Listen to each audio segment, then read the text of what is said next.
Evangelio de Juan, verso 14, vamos a leer una vez más hasta el 18, es el texto que hemos estado considerando este mes. Dice así, Juan 1:14, y aquel verbo fue hecho carne, habitó entre nosotros, y vimos su gloria, gloria como del unigénito del Padre, lleno de gracia y de verdad. Juan dio testimonio de él y clamó diciendo, este es de quien yo decía, el que viene después de mí es antes de mí, porque era primero que yo. Porque de su plenitud tomamos todos y gracia sobre gracia. Pues la ley por medio de Moisés fue dada, pero la gracia y la verdad vinieron por medio de Jesucristo. A Dios nadie le vio jamás. El unigénito Hijo que está en el seno del Padre, Él le ha dado a conocer. Muy bien, oramos. Querido Padre Celestial, nosotros oramos en este momento pidiendo que seas tú honrado, reverenciado y glorificado, Padre, en medio de tu iglesia. Nos reunimos en esta tarde, hemos apartado un tiempo en este día para poder ofrecer a tu nombre sacrificios de labios que te honran. Y deseamos, Padre, que ahora nos postremos en nuestros corazones ante tu palabra, sabiendo, Padre, que tú hablas más allá de lo que escuchamos, y que es tu Espíritu, de una manera sobrenatural, el que impacta nuestros corazones con tu verdad. Y así deseamos que sea en esta tarde. Solo tú puedes tratar con nuestras almas. Así que pedimos tu bendición en el nombre de Jesús. Amén. ¿Cómo sería la vida ideal? ¿Cómo sería la vida ideal? Claro, porque preguntamos esto porque sabemos que en verdad la vida que tenemos en la tierra a causa del pecado tiene sus grandes dificultades, en verdad, ¿no? Y todos nos planteamos en algún momento en nuestra mente, la verdad que me gustaría que sea así. O cuando ya la gente llega a mucha edad, me refiero a una edad adulta, ¿no? Dice, me hubiese gustado que mi vida hubiese sido así, de esta manera. ¿Cómo sería la vida ideal? Bueno, para algunos en este mundo, sí, para algunos, y algunos seguramente hemos pensado así antes de Cristo, ¿no? Para algunos sería una vida sin carencias económicas, ¿no? Sería llevar una vida donde en verdad uno pueda tener una solvencia tal que no tenga necesidades, en verdad. Bueno, hay una tendencia política en nuestros tiempos, una filosofía política que promueve eso, que la vida ideal justamente consiste en la equitativa repartición de la riqueza. Entonces sería que así es la vida ideal. Para otros sería una vida sin ningún tipo de sufrimiento, ¿no? ¿Qué vida sería esa, no? ¿Qué ideal sería? Sin dolores de cabeza, sin ningún dolor cuando uno se corta la mano, sin ningún dolor de cabeza con problemas familiares. Bueno, una vida sin ningún tipo de sufrimiento. Bueno, ese tipo de vida la promueve el hedonismo, ¿no? Donde en verdad rechaza todo tipo de sufrimiento porque dice que eso en verdad es lo que hace que la vida no sea ideal, no sea ideal. Bueno, el Evangelio de la Prosperidad apunta a esto en verdad, a rechazar todo tipo de sufrimiento y todo tipo de situación feliz es lo que hace que la vida sea ideal. Para otros, la vida ideal sería una vida enfocada en el placer, y eso es la filosofía del hedonismo, ¿no? Promueve que en verdad uno alcanza su plenitud como persona cuando puede lograr experimentar placer en todas las cosas que hace. No está enfocado solamente en las cuestiones sexuales, sino está enfocado en todo tipo de actividad, que yo encuentre placer en el trabajo, encuentre placer en las relaciones interpersonales, encuentre placer en los estudios. Si yo puedo encontrar placer en todo eso, la vida es ideal. Por eso es que hay una gran tendencia a decir, tenés que hacer lo que te gusta. Si no te gusta, no lo hagas, porque vos tenés que sentir placer para que en verdad estés en la vida ideal. Esa es la idea de algunos, ¿no? Para otros la vida ideal sería una vida enfocada en el trabajo. Bueno, esta es una tendencia muy del siglo pasado, ¿no?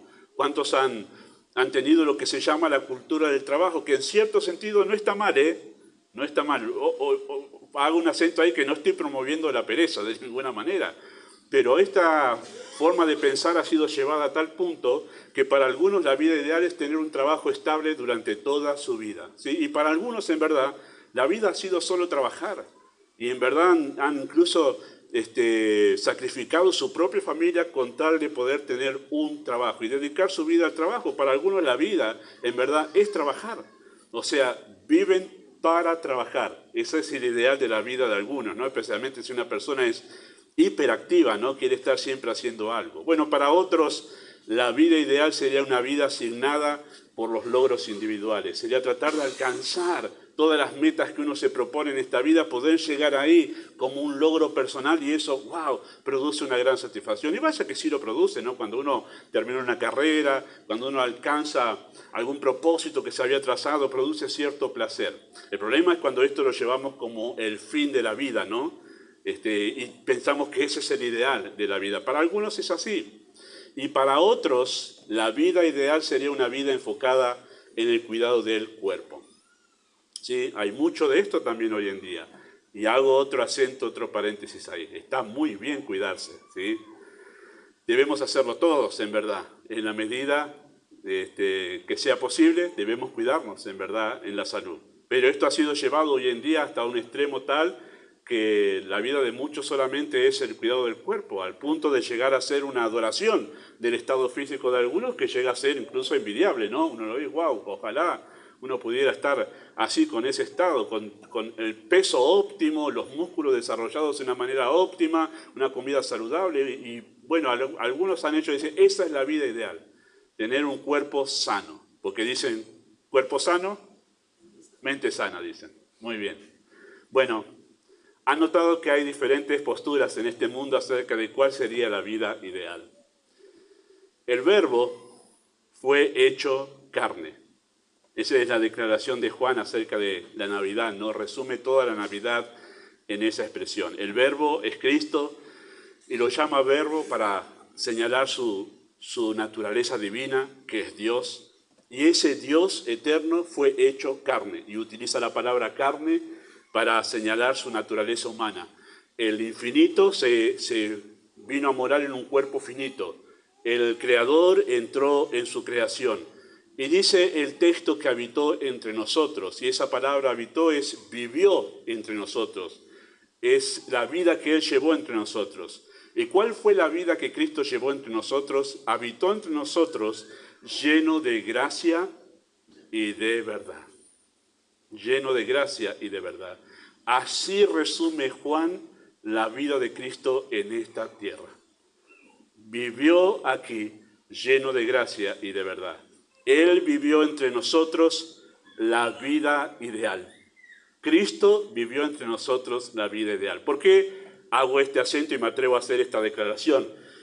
Bueno, porque Cristo fue el hombre perfecto mientras estuvo aquí en la tierra, no en su humanidad, el hombre perfecto, por lo cual Él tuvo que haber vivido la vida perfecta. Si Él es el hombre perfecto, ha sido el hombre perfecto, la vida que Él llevó aquí ha tenido que ser la vida perfecta. ¿Cómo fue esa vida? ¿Cómo fue asignada esa vida? Fue una vida en la gracia de Dios, llena de gracia y de verdad. Esta vida de Cristo es una vida en la gracia de Dios, esa vida ideal.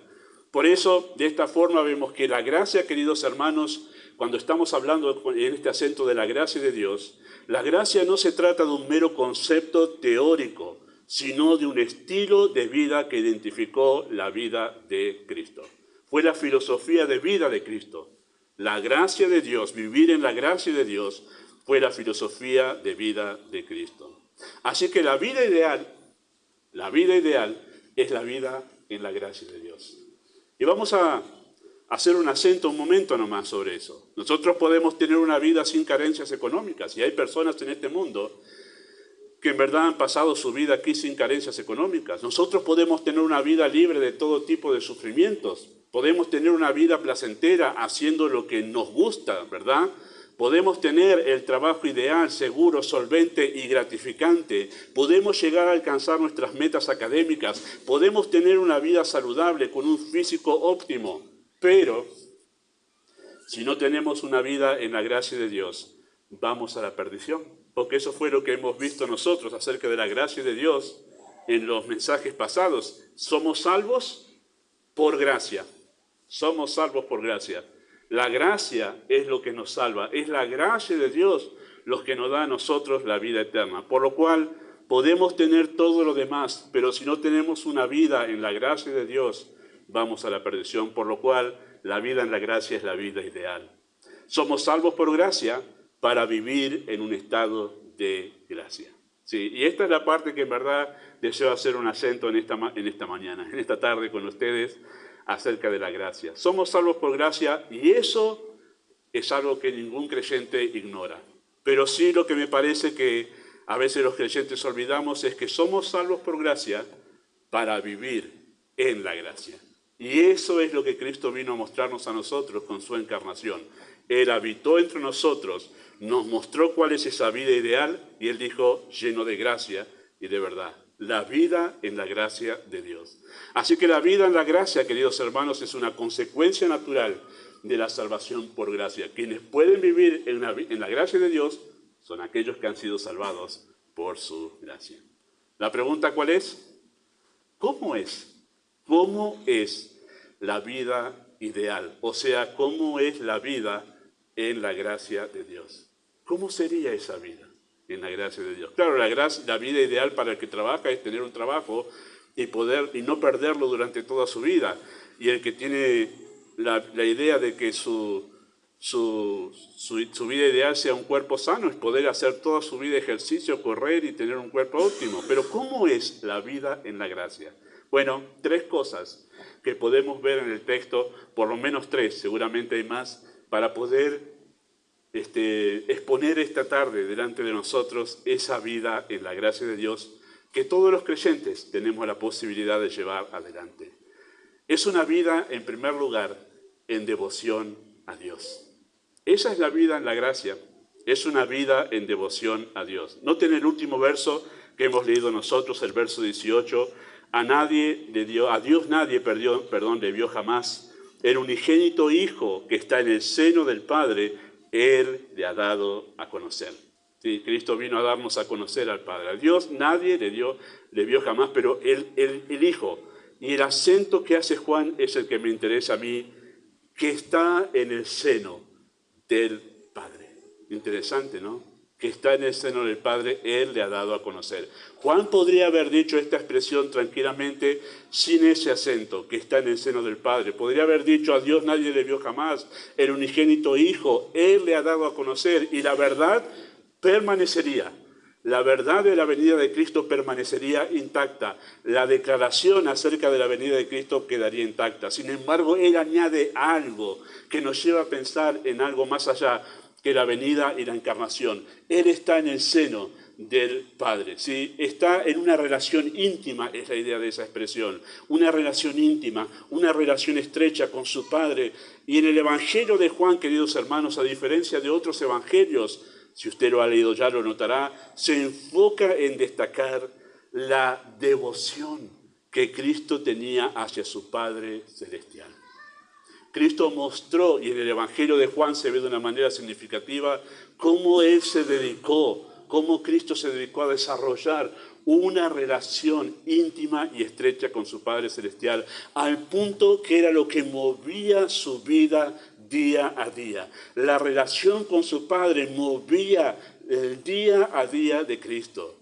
Apenas comienza el relato de su ministerio en el Evangelio de Juan, en el capítulo 2, después lo puede leer usted, se menciona esa primera ocasión, porque fueron 2 ocasiones en que Cristo echó a los vendedores, ¿se acuerdan? Los vendedores del templo, fueron 2 ocasiones.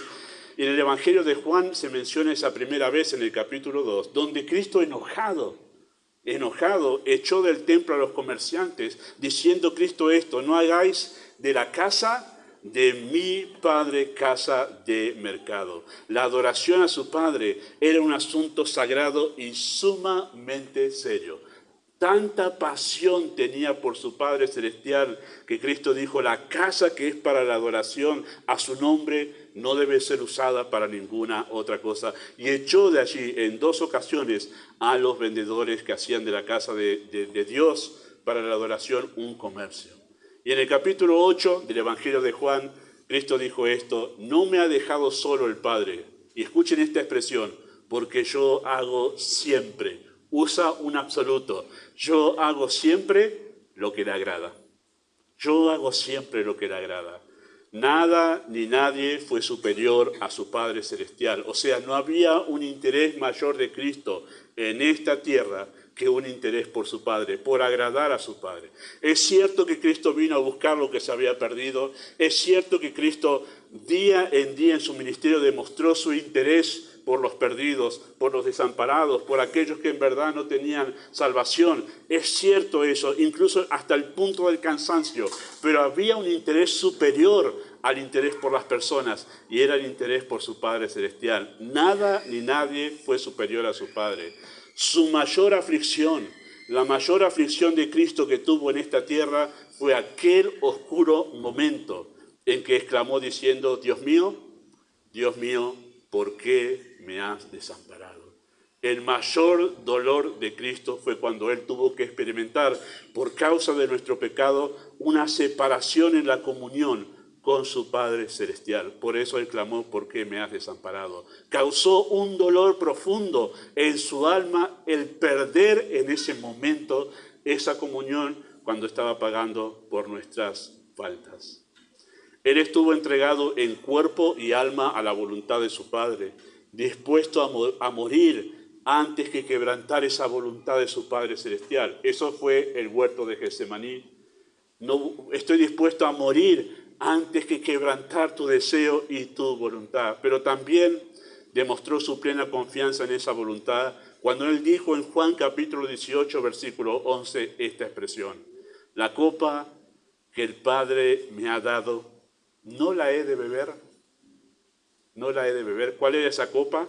La copa era la pasión, la agonía, el sufrimiento por nuestros pecados y la muerte por nuestros pecados. Y Él dijo: la copa que el Padre me da, no la he de beber. Había una expresión de plena confianza en la voluntad de su Padre.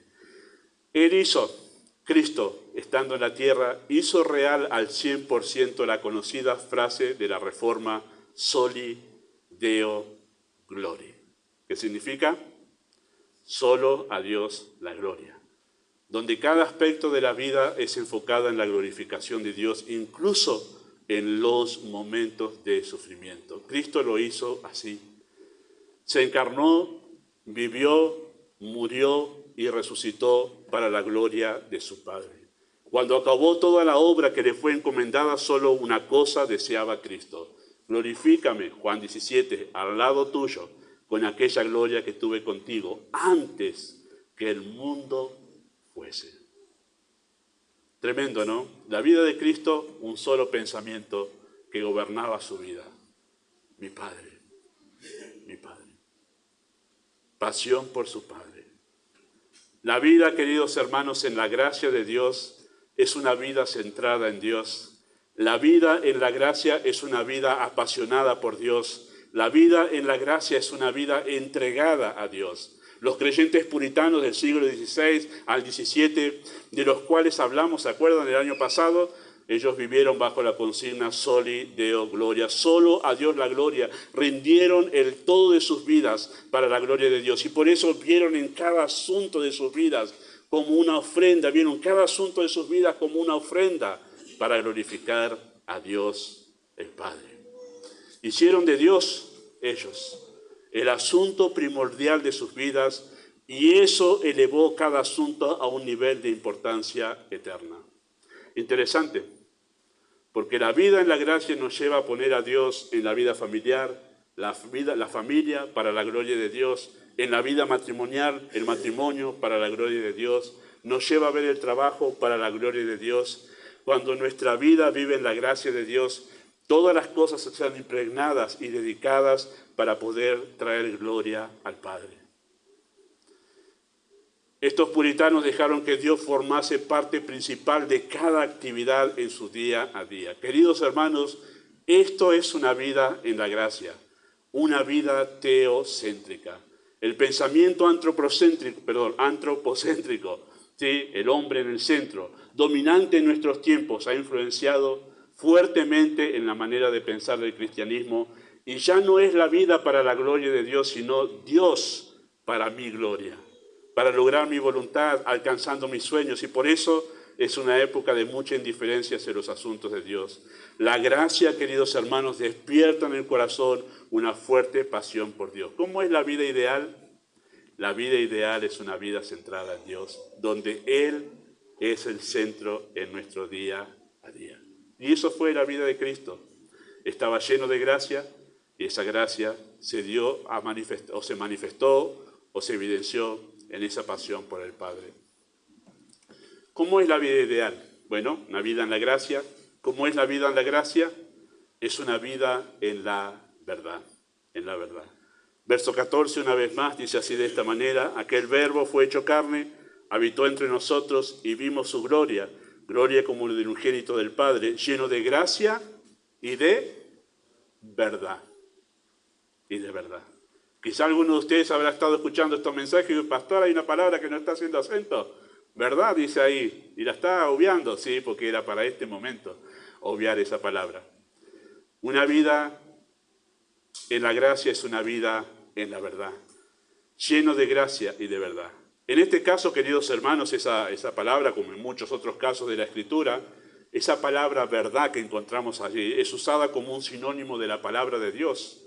Lleno de gracia y lleno de la palabra de Dios sería allí.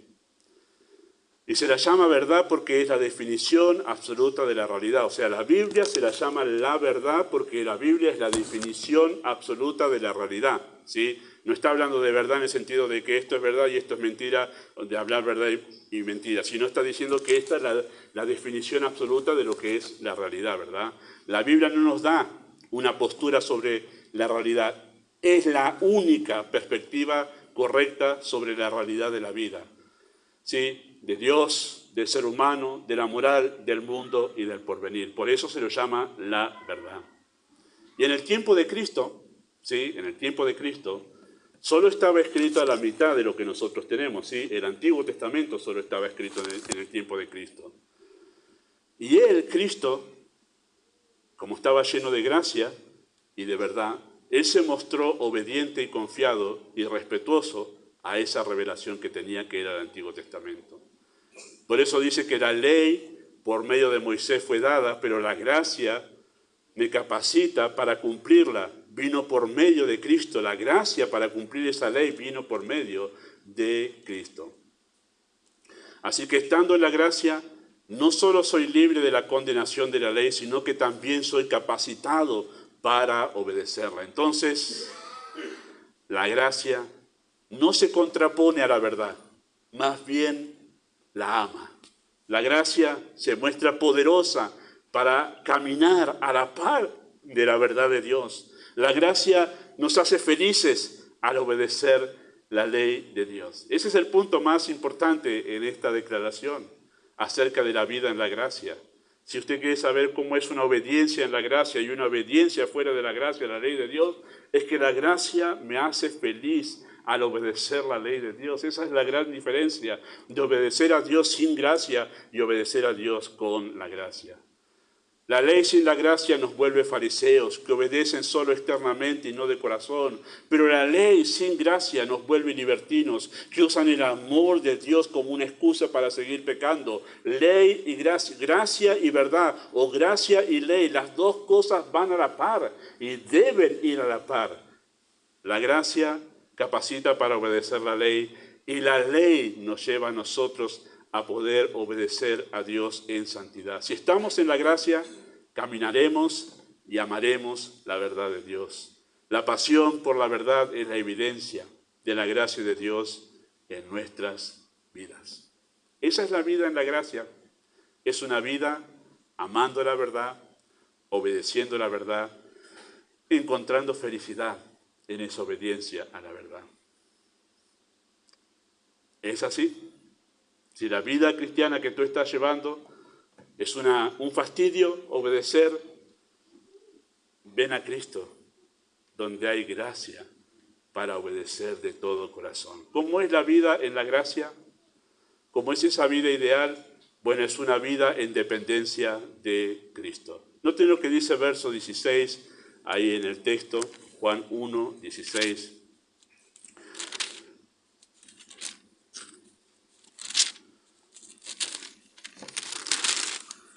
Dice el texto, porque de su plenitud tomamos todos y gracia sobre gracia.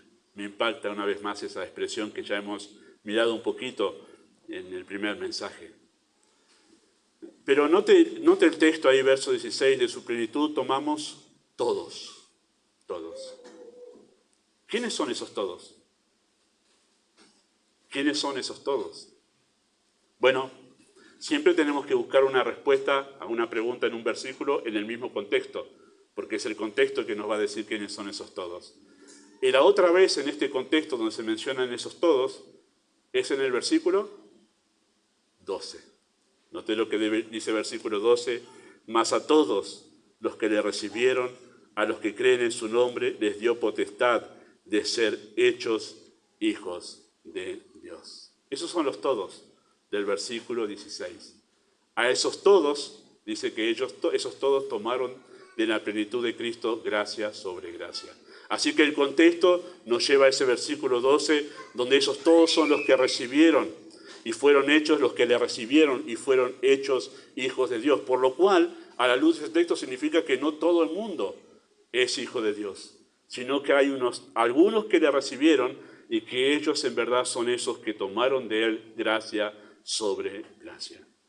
Estos todos entraron en un estado de gracia y reciben gracia constante al estar unidos a Cristo. ¿Sí? Él está lleno de gracia y de verdad. Los que estamos unidos a Él recibimos gracia sobre gracia. Y es debido a esta unión que tenemos con Cristo que podemos llevar una vida en la gracia. Lo podemos decir de esta manera: la vida en la gracia es la evidencia de que estamos en Cristo. Nosotros podemos vivir en la gracia porque Cristo está lleno de gracia y de verdad. Cuando estamos unidos a Él, de Él tomamos gracia sobre gracia. Gracia constante para vivir en la gracia. Es porque estamos en Él que podemos vivir en la gracia. Por eso la vida en la gracia es una vida en dependencia de Cristo. Él está lleno de gracia y de verdad. Si Él está en nosotros y nosotros en Él, entonces vivir en la gracia es una conclusión inevitable. Vamos a usar un ejemplo muy mundano, diríamos nosotros, ¿no? Muy del día a día, ¿no? Yo soy cero fútbol en cuanto a habilidades. Me encanta mirar el fútbol, pero soy cero fútbol en habilidades. Dios no me ha dotado con esas habilidades naturales, ¿no? Y créanme que es así, yo lo reconozco, ya he llegado a esa conclusión después de meter algunos goles en contra. Pero el asunto es, en verdad, que si Messi pudiera habitar dentro mío, ¿no? De alguna manera sobrenatural, evidentemente yo voy a adquirir una habilidad para el fútbol maravillosa. Él podría jugar y mostrar sus habilidades a través mío. O sea, la única manera en que yo podría ser tan habilidoso es que Messi viva dentro mío. Esa es la única manera. Esto es lo que está en una manera muy superior y muchísimo más seria, es lo que está diciendo el texto. De Él tomamos gracia sobre gracia. La única manera de poder vivir en esta vida de gracia es porque estamos unidos a Él. Estamos unidos a Él en el momento en que Él nos dio el derecho de ser hijos de Dios. Se produjo una unión con Cristo y es la única manera de vivir en esa gracia. La conclusión inevitable es esa. Así que la gracia, queridos hermanos, no es una cosa, sino una virtud en la persona que es parte de la plenitud y de la naturaleza divina que se manifiesta en y a través de nosotros, por estar unidos a Él. Así que vivo en la gracia porque Cristo está lleno de gracia. Entonces, para vivir en la gracia, dependo de mi relación con Cristo. Dependo de esa relación con Cristo. Esta es la verdad que fue dicha, por ejemplo, en Juan capítulo 15, versículos 4 y 5, que es mucho más conocido que este pasaje que estamos mirando nosotros, en este aspecto, ¿verdad? Ustedes se acordarán, Juan capítulo 15, versículos 4 y 5, si ustedes lo quieren buscar, está ahí cerquita. El texto es conocido porque habla acerca de la vid y de los pámpanos, donde Cristo es la vid y los pámpanos somos los creyentes unidos a esa vid, ¿verdad? Y entonces Cristo dijo así: permaneced en mí y yo en vosotros.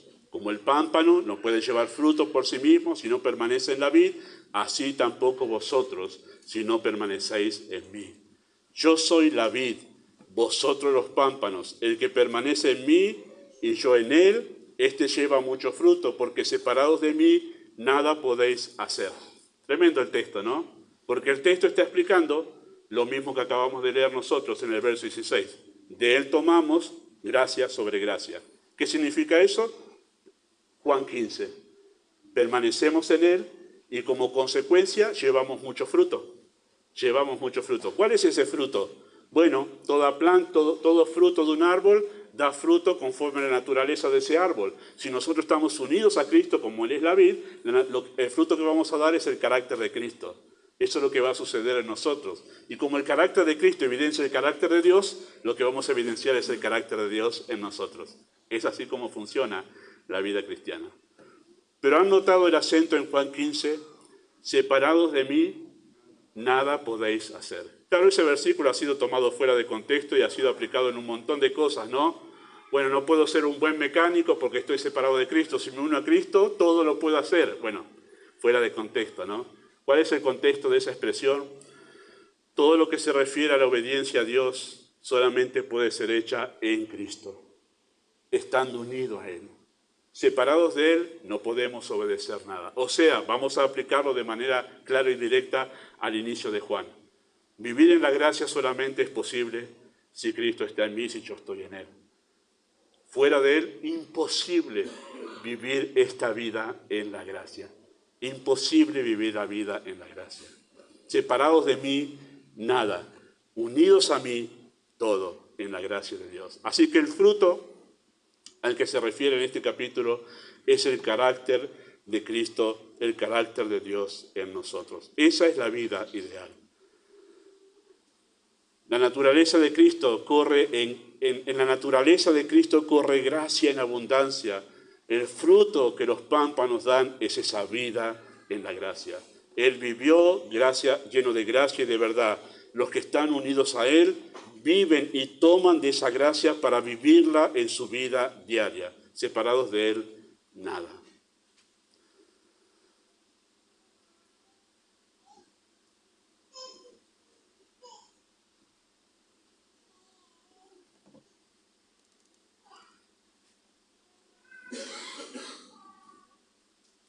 En tanto obedezcamos entonces la palabra de Cristo, más gracia nos es dada. O sea, tomamos gracia sobre gracia, sometiéndonos a su voz, y de esta forma la gracia produce más gracia.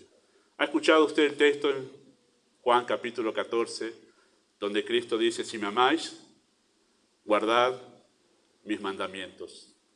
Ese pasaje establece la relación que se da con Cristo cuando Cristo no está, porque nace ese texto de una pregunta que hizo uno de los discípulos, Señor, si vos te vas ahora, Cristo anunciaba su muerte, ¿cómo va a ser la relación contigo? Porque le dijo, yo me manifestaré a vosotros, pero ¿cómo vas a hacer si no vas a estar?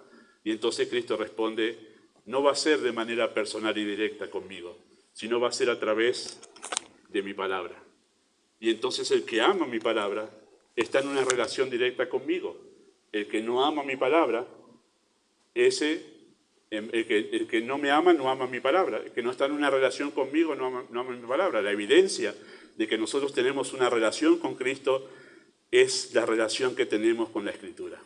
Ese es Juan capítulo 14. ¿Cómo intensificamos nosotros entonces la relación con Cristo? En tanto más nos relacionamos con la palabra, más se intensifica la relación con el Señor, más se intensifica la relación con Cristo. Sígame el hilo de pensamiento. Si a través de la palabra intensifico mi relación con Cristo, y me refiero a través de mi relación a la Escritura, lo que leo, lo obedezco en Cristo, significa que al obedecer a Cristo intensifico mi relación con Él, más gracia de Él se evidencia a través de mi vida. Cuanto más unido estoy a Cristo, más de su gracia se manifiesta en mí. Y por eso Juan dice, gracia sobre gracia. Tomamos gracia sobre gracia. En tanto nosotros intensificamos la relación con Él, más gracia es impartida en nuestras vidas. Eso significa que a cada paso de obediencia, más gracia nos es dada a nosotros. La lógica nos dice que nuestra desobediencia nos priva de vivir la plenitud de la gracia de Dios. Para cada paso de obediencia, más gracia es derramada sobre la vida del creyente. Por eso Santiago 4 dice, Él da mayor gracia. Por eso dice, Dios resiste a los soberbios y da gracia a los humildes. ¿Cuáles son los humildes? ¿Cómo sabemos cómo es alguien humilde? No hace falta añadir nada porque Santiago responde en el texto. Y lo aclara para que no tengamos dudas quiénes son los humildes. Y entonces dice, someteos pues a Dios. O sea, si Dios da gracia a los humildes, ustedes muestren humildad. ¿Cómo es la humildad? Someteos pues a Dios. El texto responde la pregunta solo allí. Entonces la humildad es el sometimiento a la verdad de Dios. Así que esta verdad, queridos hermanos, se ve reflejada en dos ejemplos con los cuales yo quiero terminar este mensaje. La vida ideal es la vida en la gracia de Dios, y esa gracia podemos tenerla nosotros en la unión y la relación con Cristo, que se da a través de la obediencia a su palabra. Pero vayan conmigo por un momento nomás ahí a mirar en 2 Corintios capítulo 12, versículo 7. 2 Corintios en sus Biblias.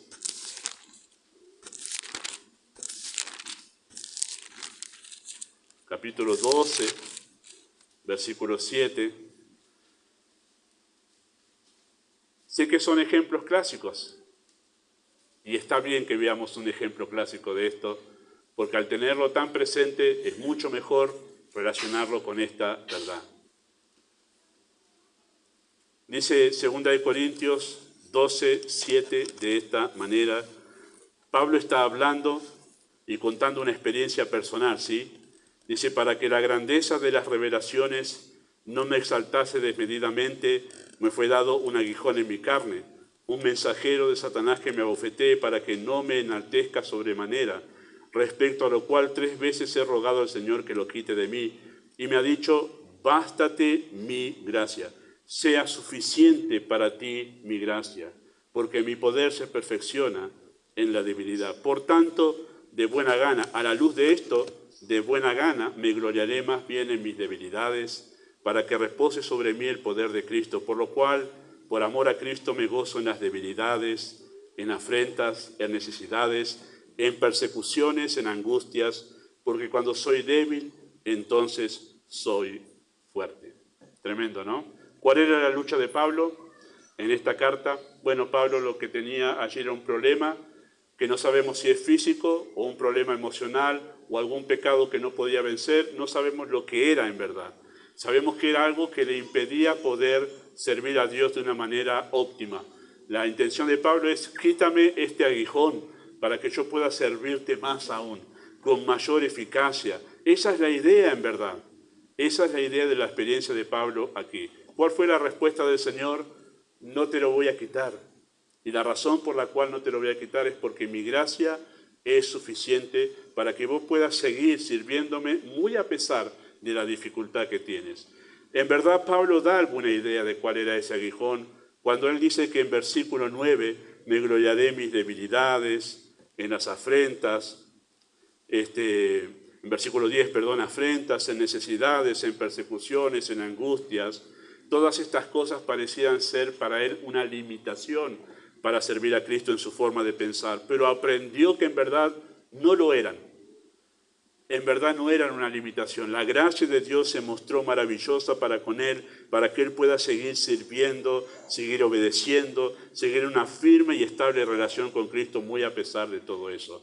Y por eso él dice, me gozo en todas estas cosas, porque esto hace que la gracia de Dios se derrame mucho más abundantemente en mi vida. Cuando soy débil, soy fuerte, fuerte para obedecer, fuerte para servir, fuerte para mantener mi comunión con Dios. Esa es la idea de ese texto. Queridos hermanos, a Pablo se le exigió seguir haciendo la obra de Dios, teniendo serias y dolorosas limitaciones. En tanto obedecía a pesar de esas limitaciones, veía que era fortalecido para seguir obedeciendo. Recibía gracia sobre gracia. Si le preguntamos a Pablo, ¿cómo hizo para lograr tanto? Su respuesta sería, muy a pesar de todos los problemas que tenía, ¿no? Su respuesta sería, no fui yo, sino la gracia de Dios conmigo. ¿Se acuerdan que Pablo dijo eso en la primera carta, capítulo 15? He trabajado más que todos los demás apóstoles, pero no yo, sino la gracia de Dios conmigo. Con la gracia, todo. Sin la gracia, nada. A veces parece, queridos hermanos, que Dios nos está haciendo perder con sufrimientos, con limitaciones, con situaciones adversas. Parece que estamos perdiendo, pero en realidad Él está quitando aquello que es un impedimento para que veamos su gracia en plenitud. Incluso a veces Dios saca todos nuestros recursos, aquellos en los que confiamos, saca todo aquello en lo cual nosotros tenemos plena confianza. A veces incluso cortará relaciones. Otras veces Dios lo que hará sencillamente es ponernos en una situación de salud que no podemos nosotros sobrellevar. A veces Dios lo que hace sencillamente es ponernos en una limitación económica y otras veces levanta adversidad contra nosotros. ¿Cuál es su propósito? Maltratarnos. Su propósito es que dejemos de confiar en nosotros y empecemos a depender de esa gracia. Poderosa gracia obrando en nuestras vidas. A veces nos coloca en una extrema limitación para que veamos lo que Él es capaz de hacer con seres tan limitados como nosotros. Él hace todo eso para mostrarse poderoso a través de su gracia en la vida de los suyos. Así que siempre que se trate de la gracia de Dios, es mejor perder para ganar a Cristo en nosotros. Siempre que se trate de la gracia de Dios, es mejor perder para ganar a Cristo. Entonces, la clave para vivir en la gracia es más de Cristo, menos de nosotros. Y el segundo ejemplo con el que vamos a terminar en esta tarde con la ayuda del Señor, está en la misma carta, unos capítulos antes, capítulo 8, versículo 1 al 5, dice así de esta manera. Capítulo 8 de la segunda carta a los Corintios, versículo 1 al 5, dice así de esta manera. Asimismo, hermanos, os hacemos saber la gracia de Dios que se ha dado a las iglesias de Macedonia, que en grande prueba de tribulación, la abundancia de su gozo y su profunda pobreza abundaron en riquezas de su generosidad, pues doy testimonio de que con agrado han dado conforme a sus fuerzas y aún más allá de sus fuerzas, pidiéndonos con muchos ruegos que les concediésemos el privilegio de participar en este servicio para los santos, y no como lo esperábamos, sino que asimismo se dieron primeramente al Señor y luego a nosotros por la voluntad de Dios. Me encanta, porque Pablo empieza diciendo, yo les voy a hablar de la gracia de Dios aquí. Les voy a hablar de la gracia de Dios.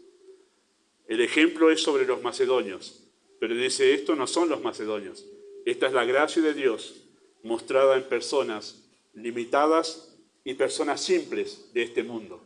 Personas empobrecidas en este caso, eran con una gran necesidad económica, profunda pobreza, dice que estaban ellos atravesando. Sin embargo, lo que Dios hizo con 5 panes y 2 peces, esa es la idea aquí. Dios puede hacer mucho con su gracia con personas simplemente dispuestas en sus manos. Y eso es lo que sucedió aquí. Pablo ante las excusas de los corintios que habían tardado en obedecer, porque esta es la idea de este capítulo. Ustedes hace un año prometieron que iban a obedecer y no lo están haciendo. Gente, ¿qué pasó? Y ante las excusas de los corintios, Pablo les dice, no son las situaciones, queridos hermanos, el problema. El problema es que ustedes no están dependiendo de la gracia de Dios. Y les voy a dar un ejemplo. Miren las iglesias de Macedonia, porque es la situación justamente con la que se enfrentaban los corintios. Dice que ellos estaban en grande prueba de tribulación, y muy a pesar de estar en grande prueba de tribulación, abundaron en gozo. En medio de su profunda pobreza, abundaron en riquezas de generosidad. Dice que con agrado han dado conforme a sus fuerzas y más allá de sus fuerzas. Y no solo eso, nos pidieron con muchos ruegos que les concediésemos el privilegio de participar en este servicio para los santos. Pero no fue como lo esperábamos, sino que se dieron primeramente al Señor y luego a nosotros por la voluntad de Dios. Me encanta lo último, porque es Juan capítulo 1. De Él tomamos gracia sobre gracia. Es mi relación con Él el resultado de esa relación con Él es que recibo gracia sobre gracia, y esa gracia lleva mi vida a vivir en la gracia. Primero la relación con Cristo para que después pueda verse la gracia de Dios en mi vida. Y Pablo dice eso. Ellos primero se entregaron al Señor. Cuando se entregaron al Señor, lo que se empezó a ver es la obra de la gracia de Dios en su vida. ¿Y cómo manifestaron esa gracia de Dios en sus vidas? Cuando se les presentó un desafío para poder ayudar a los hermanos, en este caso era, para poder colaborar con la obra de Dios, ellos no pusieron ninguna excusa diciendo, Pablo, lo lamentamos en este caso. La verdad que vos entendés nuestra situación. Hay una profunda pobreza por la que estamos pasando y una gran tribulación. Pasar el año que viene, capaz estamos un poquito mejor. No dijeron eso. No se excusaron de ninguna manera, sino que vieron en esas dificultades un desafío para decir, este es el momento para poder obrar en la gracia de Dios. Y dice que ellos no solo le rogaron a Pablo por participar, sino que dieron más allá de sus fuerzas, rogándole, queremos servir, queremos participar. ¡Wow! La vida en la gracia. La vida en la gracia. La vida en la gracia va más allá de las limitaciones que todos tenemos. Todos tenemos. La vida en la gracia va más allá de las actividades que todos tenemos. Todos tenemos. La vida en la gracia va más allá de los problemas que todos tenemos. Todos tenemos. La vida en la gracia nos hace ver las dificultades como una oportunidad para que la maravillosa gracia de Dios se manifieste en ese momento por nuestra determinación de decir, voy a glorificar al Padre porque Él es mi pasión. Él es mi pasión. Voy a obedecer lo que Cristo me dice, porque al obedecerle veré cómo Él me da gracia para poder avanzar y dar pasos de obediencia y verle a Él llevarme en sus manos en medio de las dificultades, no sin ellas, sino en medio de las dificultades mostrándose poderoso, poderoso, poderoso.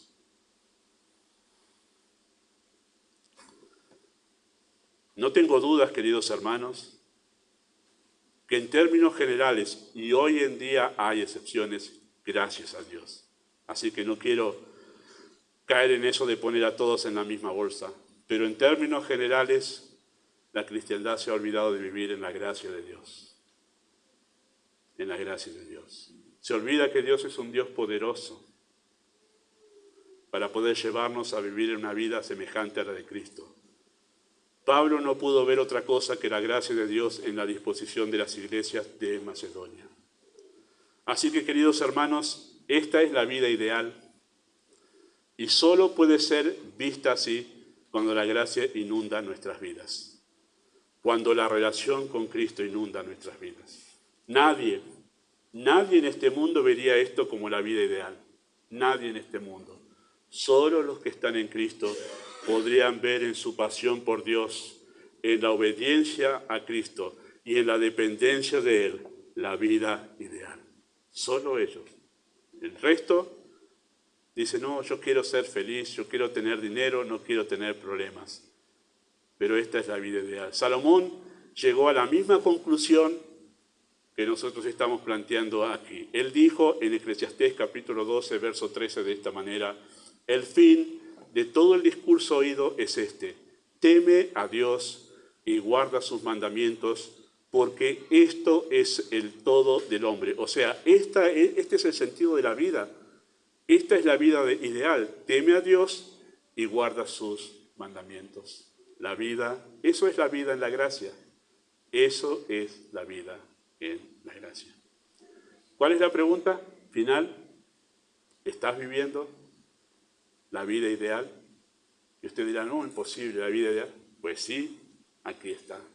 Es la vida en la gracia de Dios. No sin problemas, no sin limitaciones, sino con un poder superior que te lleva a vivir en gozo y en plenitud en medio de las dificultades. Eso es desconocido para este mundo. Y nosotros los creyentes tenemos la posibilidad de mostrarle a cada uno de aquellos que no conocen a Dios en nuestra familia, en nuestro entorno, que hay una vida superior, una vida diferente. Amado Padre Celestial, solo tú puedes hacer que tu palabra penetre en lo más íntimo del corazón. Y solo tú puedes hablar más allá de lo que hemos dicho en este momento. Como hemos dicho recién, es tu gracia la que obra, la que transforma corazones, la que nos llama a Cristo para poder entregarnos a Él. Oramos dejando esto en tus manos en el nombre de Jesús.